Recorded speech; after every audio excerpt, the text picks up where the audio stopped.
ધોરણ 3 અંગ્રેજીમાં આપણે ચોથું યુનિટ જેનું નામ છે લાયન ઓર ડોંકી. લાયન એટલે તમને બધાને ખબર છે કે લાયન એટલે સિંહ થાય, ડોંકી એટલે ગધેડો થાય, બરાબર. હવે જો listen and sing, come along and sing with me. એક સરસ મજાનું ગીત આપેલું છે, જો come along and sing with me. Sing with me, sing with me એટલે શું કે છે, મારી સાથે ગાવ. સિંગ એટલે શું, ગીત ગાવ. Come along and sing with me on this happy morning. જો આ છોકરી શું કરે છે તો કે ડાન્સ કરે છે, DANCE. શું કહેવાય, ડાન્સ. આ છોકરી બુકને વાંચે છે. તમે કેમ બધા તમારી બુક વાંચતા હો, તો વાંચતા હોય ને શું કહેવાય, રીડ, READ. પછી આ તાળી પાડે છે. તાળી પાડે એને ઇંગ્લિશમાં શું કહેવાય, ક્લેપ, CLAP, ક્લેપ એટલે તાળી પાડવી. અને આ રમે છે. રમે છે એનું શું કહેવાય, પ્લે, PLAY, પ્લે એટલે રમવું. સમજાણું? ડાન્સ, રીડ, ક્લેપ અને પ્લે. હવે જો સરસ મજાની the donkey in a lion skin એવી વાર્તા આપેલી છે. Once upon a time a donkey found a lion skin. એક દિવસ એક ગધેડાને સિંહનું ચામડું મળ્યું. ગધેડો હતો, ડોંકી એટલે ગધેડો. જો આ ફોટોમાં તમને દેખાય છે, આ ગધેડો છે, એને એક આખું સિંહનું ચામડું મળ્યું. અને શું કર્યું, એને પોતે આખી સિંહની ચામડી હતી પહેરી લીધી. Wherever he went, other animals and people were afraid of him. એ પછી પહેરીને જ્યાં જતો ને તો ત્યાં માણસો હોય કે પ્રાણીઓ બધા સિંહ સમજીને એનાથી બી જતા. શું કામ, તો કે પોતે ગધેડો હતો પણ એને સિંહનું ચામડું જે મળ્યું હતું ને એને પહેર્યું હતું, એટલે બધા એને જોઈને બી જતા હતા. One day he heard some donkeys braying in the village. એક દિવસ એને જોયું કે જંગલમાં થોડાક ગધેડાઓને જોયા એને. He also started to bray. ગધેડા કેમ કરે, હોંચી હોંચી કરે ને, તો થોડાક ગધેડા છે એવી રીતનો અવાજ કાઢતા હતા, હોંચી હોંચી. ને એને જોયું, બરાબર. તો એ પોતે હોંચી હોંચી કરવા માંડ્યો, બરાબર. આપણે કેમ, આપણે જે બોલતા હોય, આપણો જે અવાજ હોય, આપણી જેવી બોલી હોય, તો ગુજરાતી બોલતા હો તમે તો કેમ ગુજરાતી જ બોલાઈ જાય આપણા મોઢામાંથી. એવી રીતે ગધેડા હોંચી હોંચી કરતા હોય ને તો બીજા કરતા હતા, તો એને જોઈને એનાથી પણ હોંચી હોંચી થઈ ગયું. તો ગામના જેટલા લોકો હતા સમજી ગયા કે ઓ આ તો ગધેડો છે.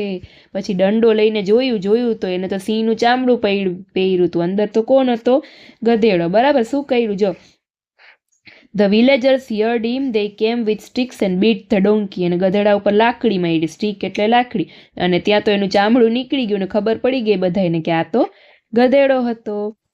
હવે જો રીડ એન્ડ રીઅરેન્જ.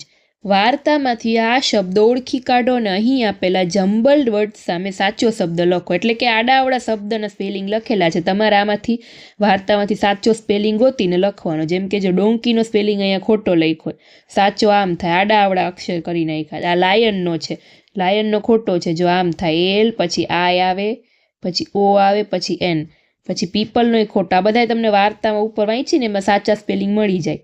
P આવે, પછી E આવે, પછી O, પીપલ એટલે માણસો, પછી સ્કિન એટલે ચામડી, સ્કિનનો સ્પેલિંગ આવી રીતે થાય, આડોઅવળો આપેલો છે. વિલેજ એટલે ગામડું, VILLAGE.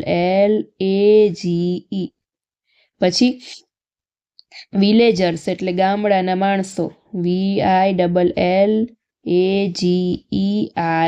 બરાબર. આવી રીતે થાય. હવે ટ્રુ ફોલ્સ તમારે કહેવાનું છે વાર્તાના થાય, કયું વાક્ય સાચું છે ને કયું ખોટું. જો the lion founds a donkey skin, સિંહને ગધેડાનું ચામડું મળ્યું, ના, ફોલ્સ એટલે ખોટું. તો શું લખવાનું, ખોટું. સિંહને નહોતું મળ્યું, ગધેડાને સિંહનું ચામડું મળ્યું, તો એટલે આ વાક્ય ખોટું છે, એટલે ફોલ્સ.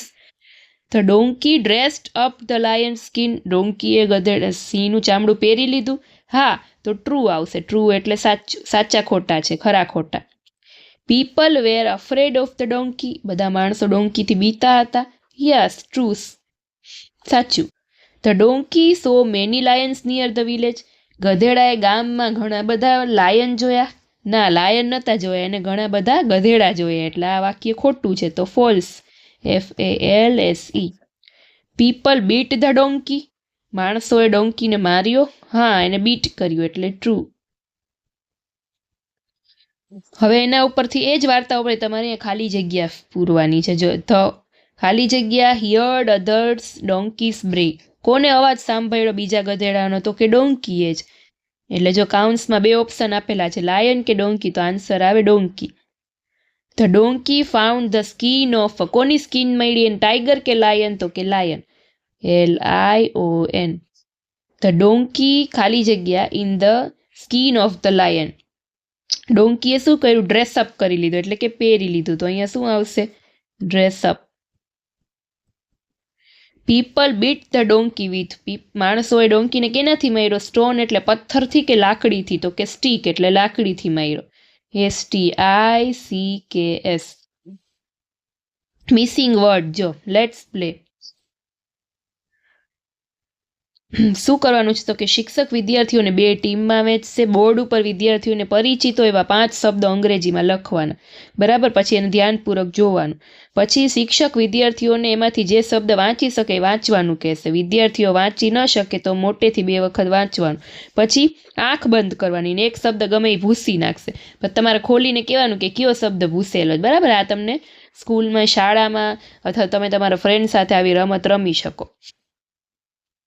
Listen and act. જો ગુડ નાઇટ એટલે સૂઈ જાય ત્યારે આપણે શું કહીએ કોઈને? Good night. પછી આપણે સ્કૂલેથી જઈએ તો આપણા ભાઈબંધને, ફ્રેન્ડ્સને શું કહીએ? Bye, thank you. પછી સોરી, બરાબર? સોરી ક્યારે કહીએ આપણે કોઈને? આપણાથી કોઈને કાંઈ હર્ટ થઈ જાય, કોઈને કાંઈ વાગી જાય તો આપણે એને સોરી કહીએ ને. પછી થેન્ક યુ ક્યારે કહીએ? જ્યારે આપણને કોઈ કાંઈ વસ્તુ આપે અથવા તો આપણી કોઈ મદદ કરે તો આપણે એને શું કહીએ? થેન્ક યુ એટલે કે આભાર તમારો. પછી સવારે ઉઠીએ ત્યારે આપણે શું બોલીએ? ગુડ મોર્નિંગ એટલે કે સુપ્રભાત. પછી આપણે કોઈને મળીએ ત્યારે શું બોલીએ? નાઇસ ટુ મીટ યુ એટલે કે તમને મળીને આનંદ થયો.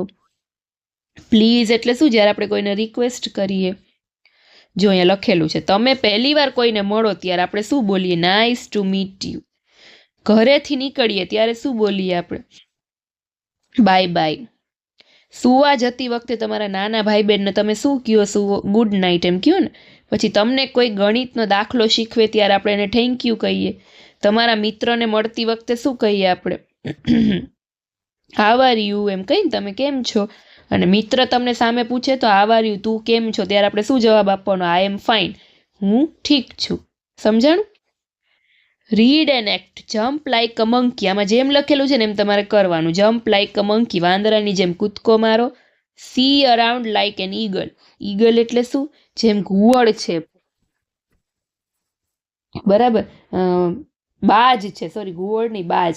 બાજ છે એ જેમ જોતી હોય એની આંખોથી એવી રીતે તમારે આજુબાજુ જોવાનું. કાવ લાઇક અ ક્રો, બરાબર? ક્રોની જેમ અવાજ કાઢવાનો. Dance like a peacock. મોર કેવો સરસ ડાન્સ કરે, પીકોક એટલે મોર, તો એની જેમ ડાન્સ કરો. Walk like a duck. Duck એટલે શું? બતક. બતક કેમ જેમ ધીમે ધીમે હાલે એની જેમ ચાલવાનું. ઈટ લાઇક અ કાવ. ગાય કેવી રીતે ખાતી હોય? કાવ એટલે ગાય, એવી રીતે. Roar like a lion. Lion એટલે સિંહ. સિંહ જેમ ગર્જના કરે ને, રોર એટલે એની ગર્જના કેવી એવી રીતે ગર્જના કરો. Run like a horse. Horse એટલે શું? ઘોડો. ઘોડાની જેમ દોડો. બસ નાનકડો અમથો યુનિટ 4 હતું. સરસ મજાનું ઘણું બધું શીખવા મળ્યું. ફરી પાછા આપણે યુનિટ 5માં મળીશું. ત્યાં સુધી બાય બાય.